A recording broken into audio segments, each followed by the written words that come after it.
Du sang s'échappait des liens en cuir autour de ses poignets, se mêlant à la poussière rouge du Wyoming sous le saule.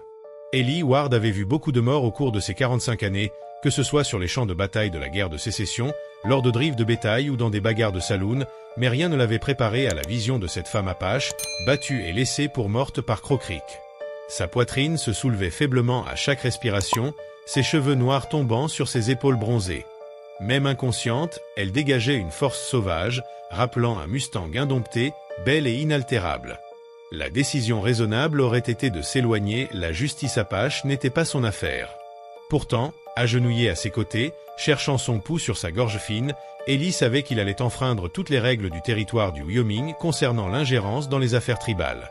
Parfois, un homme doit choisir entre ce qui est légal et ce qui est juste. Que feriez-vous si sauver une vie signifiait risquer tout ce que vous avez construit?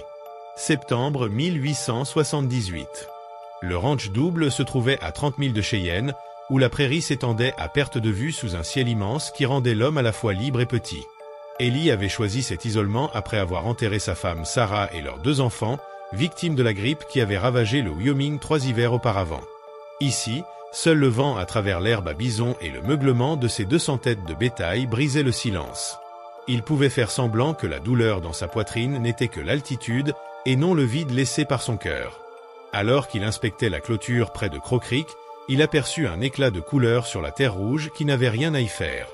Son étalon, Thunder, renacla et fit quelques pas de côté, sentant le danger. Ellie sortit son Winchester de son étui et s'approcha à pied. La femme gisait sous le vieux saule, les mains liées de cuir brut, sa robe en peau de daim déchirée et ensanglantée. Il devina qu'elle était apache à cause des perles turquoises et des bracelets en argent captant la lumière du soleil. Quelqu'un l'avait battue avec un fouet, laissant des marques enflammées sur son dos et ses bras. Mais c'était son visage qui le figea. Malgré la souffrance, elle était d'une beauté à couper le souffle, avec ses pommettes hautes, ses lèvres pleines et sa peau couleur cuivre poli. Elle ne devait pas avoir plus de 22, peut-être 23 ans. Ellie avait appris assez d'apache dans sa cavalerie pour reconnaître l'odeur de la fumée de sauge dans ses cheveux, utilisée dans les cérémonies de purification. Ce n'était pas une violence aléatoire, c'était une punition tribale. Son esprit pratique répertoriait les dangers. Des expéditions guerrières apaches traversaient encore le territoire et l'armée sévissait après Little Bighorn. Intervenir pouvait signifier la mort pour tous les 2. Mais en la voyant lutter pour chaque souffle, il entendit la voix de Sarah dans sa mémoire. Le caractère d'un homme ne se mesure pas à ce qu'il fait quand on le regarde, mais à ce qu'il fait quand personne ne le voit. « Ah, mince !» murmura-t-il en rangeant son fusil. Il coupa les liens avec son couteau, faisant attention de ne pas abîmer sa peau déjà déchirée. Lorsqu'il la souleva, il fut surpris de sa légèreté et de la manière dont elle s'adaptait parfaitement contre sa poitrine. Ses yeux s'ouvrirent, couleur whisky ambré, et brillant d'une fierté farouche malgré sa faiblesse. « Doucement, tu es en sécurité, » murmura-t-il. Elle tenta de parler, mais seul un croassement rauque sortit, ses lèvres étaient gercées par la soif. Le retour au ranch fut une torture d'un autre genre. Elle était à peine consciente, son corps flasque contre le sien, et chaque pas de Thunder la pressait contre Ellie. L'odeur de la sauge et du cuir, et quelque chose de profondément féminin, emplissait ses narines. 3 ans s'étaient écoulés depuis qu'il avait tenu une femme dans ses bras, et malgré la situation, son corps réagissait, mêlant honte et instinct. Lorsque la cabine fut en vue, le soleil se couchait derrière les montagnes, peignant le ciel de la même couleur rouge dorée que sa peau. La cabane d'Ellie était simple mais propre. 2 pièces, une cheminée en pierre, des murs garnis de livres que Sarah avait insisté pour emmener dans l'ouest. Il déposa la femme apache sur son lit, fit chauffer de l'eau et rassembla des linges propres pour ses blessures.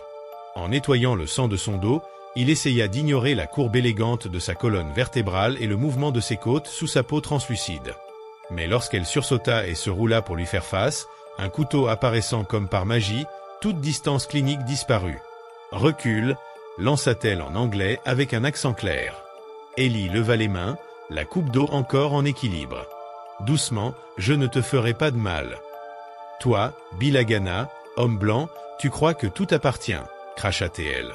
Ses yeux ambrés brûlaient de haine et de douleur. « Je pense que tu allais mourir près de ce ruisseau et maintenant tu ne le fais pas.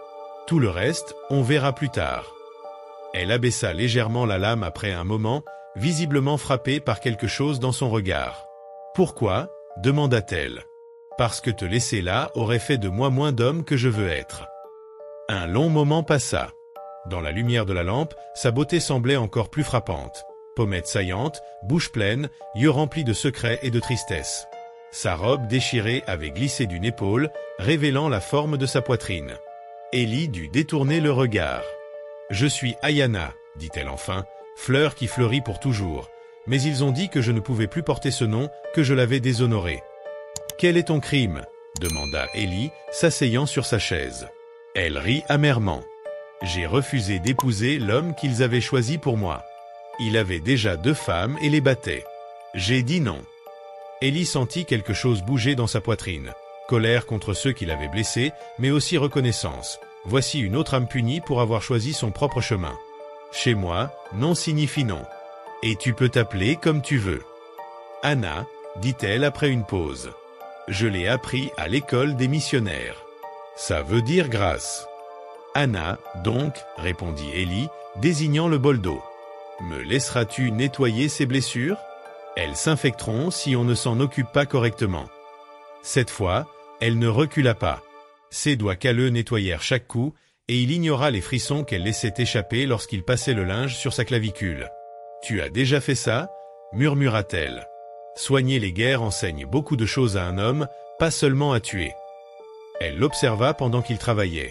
Les rides autour de ses yeux verts, les fils gris mêlés à ses cheveux bruns, la confiance tranquille dans ses gestes. Ce n'était pas ce qu'elle attendait d'un rancher blanc, il y avait de la gentillesse ici, et une douleur qui résonnait avec la sienne. « Tu es un homme », dit-elle, remarquant les touches féminines de la cabane, les rideaux, quelques fleurs sauvages dans un vase. Ellie resta immobile. Enterrée sur la colline derrière la maison, elle et nos 2 enfants avaient succombé à la grippe.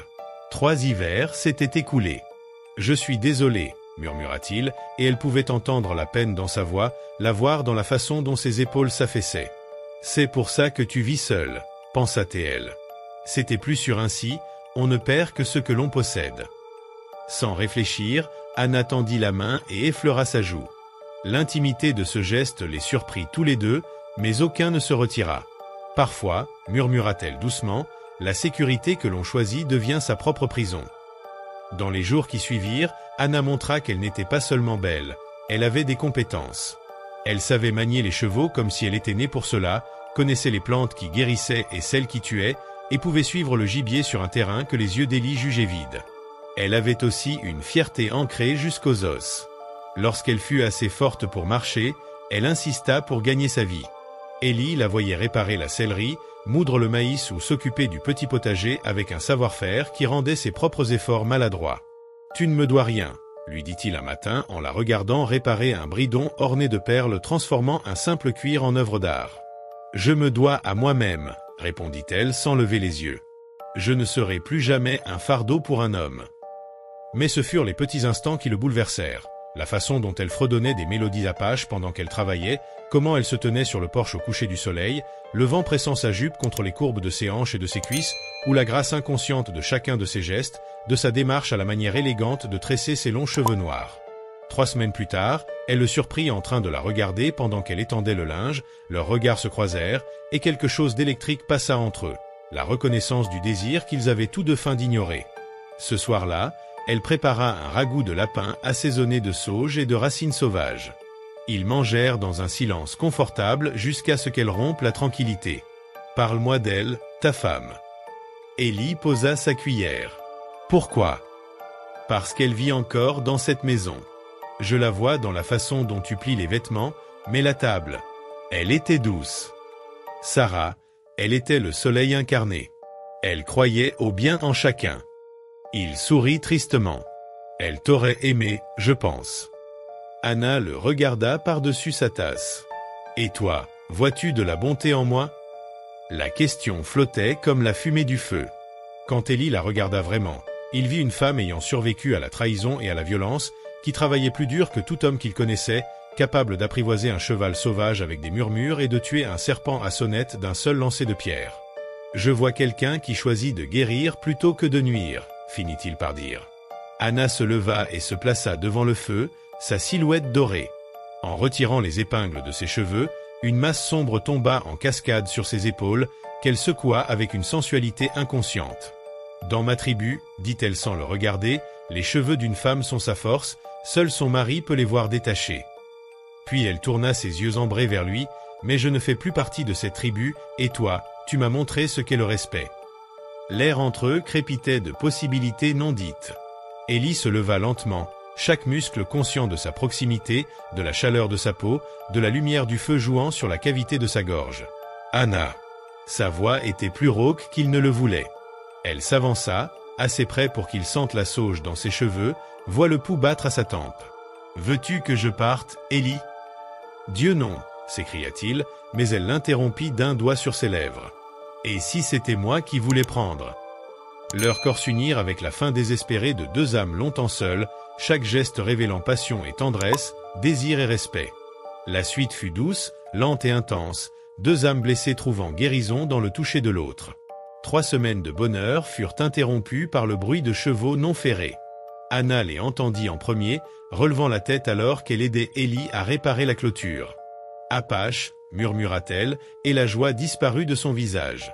Ellie aperçut 5 cavaliers au sommet de la colline, peinture et plumes, armes traditionnelles et quelques fusils modernes. À leur tête, un homme âgé, porteur d'autorité et de gravité. « Mon oncle !» souffla Anna. « Nalnish, chef de notre bande. » Ils descendirent à la limite de la propriété d'Ellie, marque de respect ou avertissement. Nalnish s'avança seul, le visage sévère. « Je cherche celle qu'on appelait Ayana », dit-il en anglais accentué. « Je suis là », répondit Anna, redevenue la fière Apache. Elle resta près d'Ellie, une revendication subtile qui ne lui échappa pas. « Tu te déshonores, enfant, et nous avec. Cet homme t'a ensorcelé, fait oublier qui tu es. »« Il m'a rappelé qui je choisis d'être, » répondit Anna. « Je suis libre, pour la première fois de ma vie. » Nalnish éclata d'un rire cruel. « Tu as troqué ton peuple, ton sang, ton esprit pour le lit d'un Biligana. » Mais Anna ne fléchit pas, « Mon père est mort en défendant notre droit de choisir notre chemin. Je l'honorais en choisissant le mien. » Ellie intervint avec respect, « Votre nièce est venue à moi près de la mort. Je lui ai offert refuge et soin. Rien de plus n'était demandé. Je l'aime, dit-il simplement. Et elle choisit de rester. » Nalnish les scruta, le rancher blanc buriné et la femme qui fut un jour la fille de son frère. « L'amour, vous ne savez rien de l'amour, Biligana. L'amour est sacrifice pour ton peuple, devoir envers ceux qui sont venus avant et après. » Puis il se tourna vers Anna, « Rentre, enfant. Le conseil a décidé que si tu renonces à cette folie, tu pourras revenir. » Mais Anna, face à ce choix, resta ferme, son esprit et sa volonté intacts, prête à défendre sa liberté et l'amour qu'elle avait trouvé. « Vous survivrez. » Survivre n'est pas vivre, la voix d'Anna se fit plus forte. « J'ai appris la différence. » L'expression de Nalnish se durcit. « Alors tu choisis l'exil, tu choisis d'être mort pour nous. »« Si c'est le prix de la liberté, » répondit Anna calmement. Le vieux guerrier descendit de son cheval, et un instant, Ellie crut que la violence allait éclater. Mais Nalnish sortit un couteau de sa ceinture, non pour menacer mais pour un rituel. Il coupa une mèche de cheveux d'Anna, la laissant tomber au sol. « La fille de mon frère est morte, » dit-il avec solennité. « La femme qui porte son visage n'est rien pour nous. » C'était un rituel cruel et Ellie vit à quel point il blessait Anna, plus profondément qu'aucune plaie physique.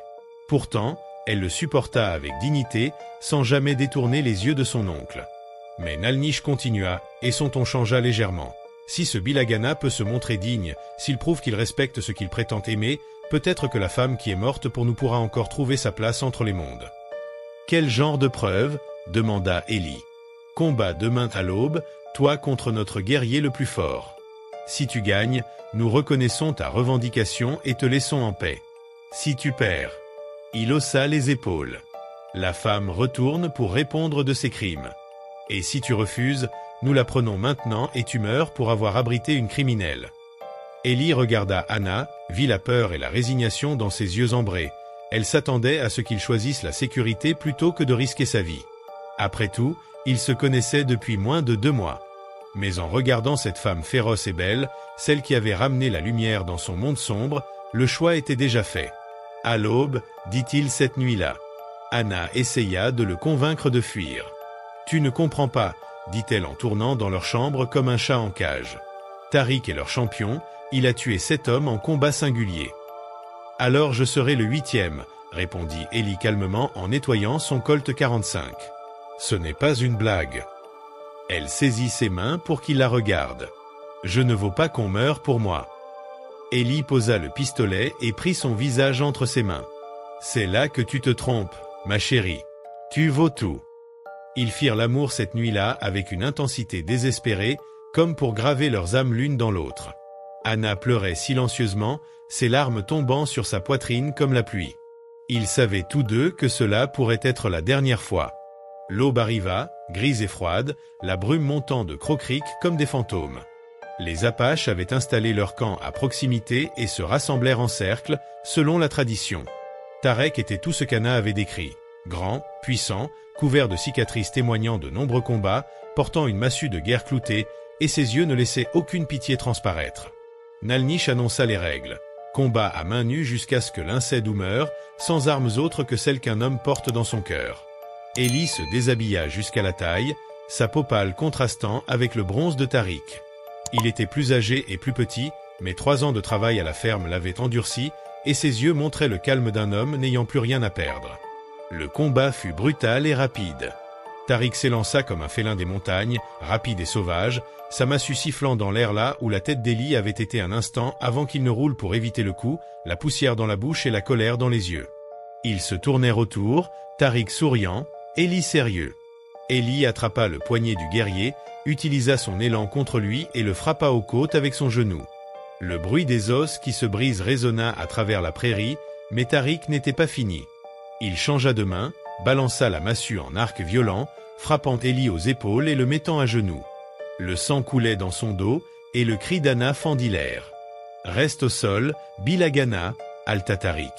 Meurs avec honneur. » Mais Ellie sourit. « Pas aujourd'hui, mon ami. » Il bondit, frappant Tariq à la gorge, puis enchaîna avec des coups dignes de son ancien entraîneur de boxe, gauche aux côtes, droite à la mâchoire, un autre gauche qui fit reculer la tête de Tariq. La massue vola, et soudain, il n'était plus que 2 hommes échangeant des coups sous le ciel infini du Wyoming. Ils continuèrent jusqu'à ce que leur visage soit en ruine, jusqu'à ce que leurs poings soient brisés, jusqu'à ce que l'épuisement rende chaque frappe comme soulever des montagnes. Finalement, c'est l'expérience qui l'emporta. Tariq avait la jeunesse et la force, mais Ellie avait combattu plus de guerres, vu plus de morts, survécu à plus de pertes. Quand le champion Apache tomba à genoux, Ellie se tint au-dessus de lui avec une dignité tranquille. « Rends-toi », dit-il simplement. Tariq leva les yeux vers lui, puis vers son chef, puis de nouveau vers l'homme blanc qu'il avait vaincu loyalement. « Je me rends, Altateil. » 6 mois plus tard, Anna se tenait sur le porche de leur ranch, une main sur son ventre arrondi, regardant Ellie conduire le bétail à travers l'herbe printanière. L'enfant viendrait cet été, et parfois elle sentait ses mouvements, comme des ailes de papillon contre ses côtes. Elle portait désormais une simple robe en calicot, les cheveux tressés à la mode blanche, mais ses bracelets Apache en argent cernaient toujours ses poignets. Elle était entre 2 mondes, comme son oncle l'avait dit, mais elle avait appris qu'Antre pouvait aussi être un lieu d'appartenance. Nalnish avait tenu sa promesse, les Apaches les laissèrent en paix. Parfois, elle apercevait des cavaliers sur des crêtes lointaines, rappelant que son peuple ne l'avait pas oublié, ils attendaient simplement de voir ce qu'elle deviendrait. Le tonnerre approcha, et Ellie descendit de sa selle avec la grâce de quelqu'un né pour cette terre. À 46 ans, il paraissait plus jeune qu'il ne l'avait été depuis des années. L'amour, pensa Anna, est un puissant remède pour l'âme. « Comment vont mes filles aujourd'hui » demanda-t-il en l'enlaçant par derrière et en frottant son visage contre son cou. « Tes filles vont bien, » rit Anna, s'appuyant contre sa chaleur solide. Mais celle-ci devient impatiente. Je pense qu'elle sera cavalière comme son père ou guerrière comme sa mère. Ils restèrent là dans un silence confortable, regardant le soleil disparaître derrière les montagnes, le ciel enflammé d'or et de pourpre, les mêmes couleurs qui avaient rempli le monde d'Anna la nuit où Ellie l'avait embrassée pour la première fois. « Regrettes-tu jamais demanda-t-il doucement, d'avoir quitté ton peuple ?» Anna se tourna vers lui, étudiant le visage marqué qu'elle aimait plus que sa propre respiration. « Comment pourrais-je regretter d'avoir trouvé un foyer ?» Au loin, un engoulevent cria, sa voix traversant la prairie comme une bénédiction. Quelque part au-delà de l'horizon se trouvait Cheyenne, avec ses saloons et ses promesses trompeuses. Derrière eux, les fantômes de ce qu'ils avaient été. Mais ici, sous le vaste ciel du Wyoming, témoins de leur histoire d'amour, Ellie Ward et la femme qui avait choisi de s'appeler Anna avaient tout ce qui comptait. L'un l'autre, la promesse de demain et la liberté d'écrire leur propre fin.